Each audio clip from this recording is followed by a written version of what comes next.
Hey my friends, how you doing? Welcome back here. This is another fantastic question I received from an educator that might be beneficial to all of you. So the question came in as a educator has a bitl.y link and they're trying to share the bitl.y link in the Google Classroom. However, it's not linking up. It's making it difficult for the kids to get their own copy. In this case, the bitl.y link does a URL shortcut to a forced copy of a document. So this is what I'm talking about. I'm going to go ahead and put in the bitl.y link here that this particular educator was using.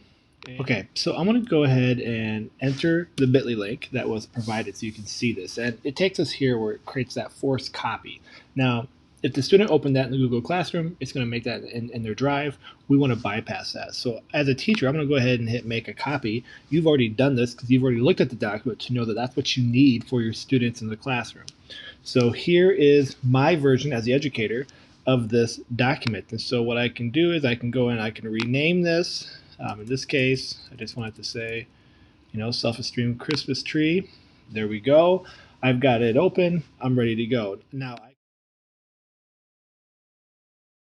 here we are here. And so we'll notice that if I'm in a Google Classroom and I go to create an assignment and I were to put in the bitl.y link, nothing's going to happen in the terms of forcing a copy or a student gets a copy, that type of thing.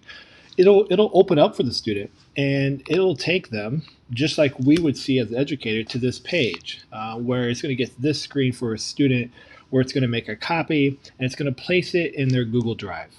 But with Google Classroom, we can bypass all of this and we can make lives easier for every student and yourself when it comes to gathering their information in their documents. So here's what we want to do from the educator side of things.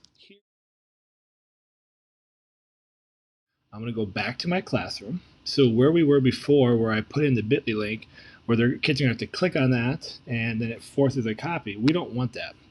We now want to go here and add, go to our Google Drive, and that document should now be in our drive because we've already opened up that copy as the educator. So now my documents are loading up. I can see the self-esteem Christmas tree. I'm going to go ahead and insert that.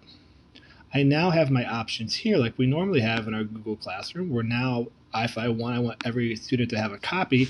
Now I'll have access to that. Kids will automatically get a copy. Their name's going to be on it. It's easy for them to turn in and submit, just like we would normally do with a regular Google Doc or slide that we've been using.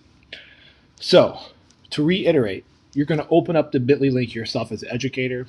You're going to take that copy. You're then going to go back to your classroom and just insert your version that's in your classroom and then make the settings that way.